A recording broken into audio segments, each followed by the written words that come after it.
কেন্দ্রীয় গ্রামোন্নয়ন, কৃষি ও কৃষক কল্যাণ মন্ত্রী মাননীয় শ্রী শিবরাজ সিং চৌহান জির ভার্চুয়াল উপস্থিতিতে সিপাহীজলা জেলা প্রশাসনের উদ্যোগে বিকশিত ভারত গ্যারান্টি ফর রোজগার অ্যান্ড আজীবিকা মিশন গ্রামীণ গ্রাম জি এর জেলা স্তরের জনসম্মেলন ও শুভ উদ্বোধনী অনুষ্ঠান অনুষ্ঠিত হয়। অনুষ্ঠানে উপস্থিত ছিলেন সিপাহীজলা জেলা পরিষদের সভাধিপতি শ্রীমতী সুপ্রিয়া দাস দত্ত, সিপাহীজলা জেলার অতিরিক্ত জেলাশাসক শ্রী সুভাষ দত্ত, জম্পুইজলা মহকুমার বিডিও, চরিলাম ব্লকের বিডিও, বিশালগড়ের মহকুমা শাসক, বিভিন্ন ব্লকের বিডিও ও সরকারি দপ্তরের কর্মকর্তাবৃন্দ, ভিলেজ কমিটির চেয়ারম্যান সহ বিশিষ্ট গণ্যমান্য ব্যক্তিবর্গ। গ্রামের প্রতিটি মানুষের কর্মসংস্থান, আত্মনির্ভরতা এবং টেকসই জীবিকার সুযোগ নিশ্চিত করার লক্ষ্যে এই উদ্যোগ একটি গুরুত্বপূর্ণ পদক্ষেপ। মাননীয় প্রধানমন্ত্রী শ্রী নরেন্দ্র মোদীজির বিকশিত ভারত গঠনের স্বপ্নকে বাস্তবায়িত করতে এই কর্মসূচি গ্রামীণ উন্নয়নের নতুন দিগন্ত উন্মোচন করবে। সবকা সাথ, সবকা বিকাশ, সবকা বিশ্বাস, সবকা প্রচেষ্টা এই মূল মন্ত্রকে সামনে রেখে এগিয়ে চলুক আত্মনির্ভর, সমৃদ্ধ ও বিকশিত ভারতের অগ্রযাত্রা।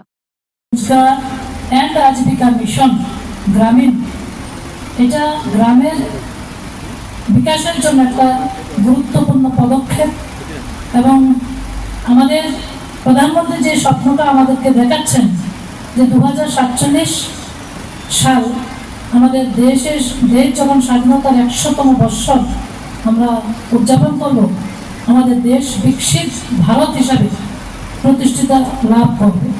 ঠিক তেমনি আমাদের রাজ্যের মাননীয় মুখ্যমন্ত্রী প্রফেসর ডক্টর মানিক সাহাজির নেতৃত্বে আমরাও 2047-এর মধ্যে আমাদের ছোট্ট ত্রিপুরা রাজ্যকে, যেখানে জাতি জনজাতি সমস্ত অংশের মানুষ এই রাজ্যে বসবাস করে, সেই রাজ্যকে আমরা বিকশিত ত্রিপুরা হিসাবে আমরা গড়ে তুলব।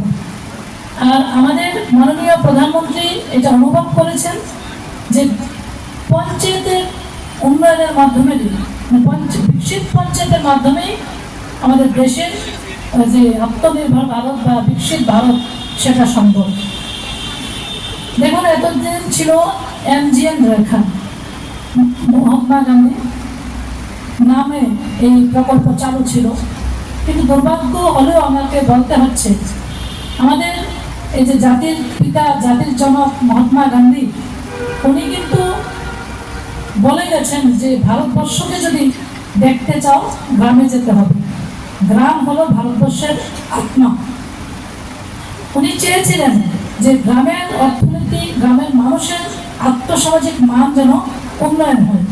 ওনার যে আদর্শ নীতি সেটাকে বাস্তব রূপ দেওয়ার জন্য বিগত যারা NDA মানে UPA সরকার ছিল তখন ওনার নামে এই প্রকল্প 2005-এ স্টার্ট করেছিল।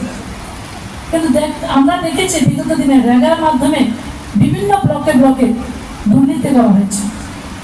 তো ওনার যে উদ্দেশ্য বা ওনার যে লক্ষ্য ছিল যে বিকশিত ভারত, বিকশিত গ্রাম, গ্রাম স্বরাজ, সেটাকে যদি প্রকৃত অর্থে কেউ বাস্তব রূপ দেওয়ার কাজ করছেন, সেটা হলো আমাদের দেশের যশস্বী প্রধানমন্ত্রী নরেন্দ্র মোদী। তো আমার যারা প্রধানরা এখানে আছেন, যারা মাননীয় চেয়ারম্যান, ভাইস চেয়ারম্যানগণ আছেন, যারা পঞ্চায়েতের আধিকারিকগণ আছেন, ব্লক বিডিওরা আছেন, আপনাদের কাছে আমার অনুরোধ থাকবে যে আমরাও চাই আমাদের জেলাকে বিকশিত জেলা হিসেবে গড়ে তোলা।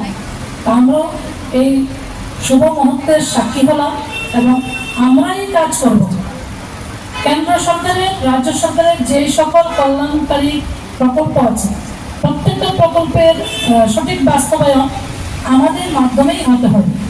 আমার বিশ্বাস যারা আপনারা এখানে উপস্থিত হয়েছেন, আপনারা আপনাদের গ্রামের ভৌগোলিক অবস্থানকে সামনে রেখে গ্রামের মানুষের যে চাহিদা, তাদের যে ডিমান্ড, সেটাকে মাথায় রেখে আপনার গ্রামে যে ধরনের সম্পদ আছে, আমাদের প্রাকৃতিক সম্পদ আছে অনেক, সেগুলিকে কাজে লাগিয়ে আপনারা সুন্দরভাবে এই ভিপি রামজি পরিকল্পনা তৈরি করবেন এবং প্রকৃত অর্থে গ্রামের প্রত্যেকটা অংশের মানুষের জন্য বিকাশ হয় এবং ওই গ্রামের জন্য সার্বিক বিকাশ হয়, এই আশাটুকু আমি রাখছি। আমরা সংকল্পবদ্ধ, আমরা জনগণের অন্তিম ব্যক্তি অবধি সরকারের প্রত্যেকটা যোজনা আমরা নিয়ে যাব এবং এই যে বিবি রামজির এটার বেনিফিট কি এটা আপনারা শুনেছেন। আগে ছিল 100 দিনের কাজ, এখন 100 দিন থেকে বাড়িয়ে 125 দিন এবং এটা গ্যারান্টি সহকারে বলা হয়েছে।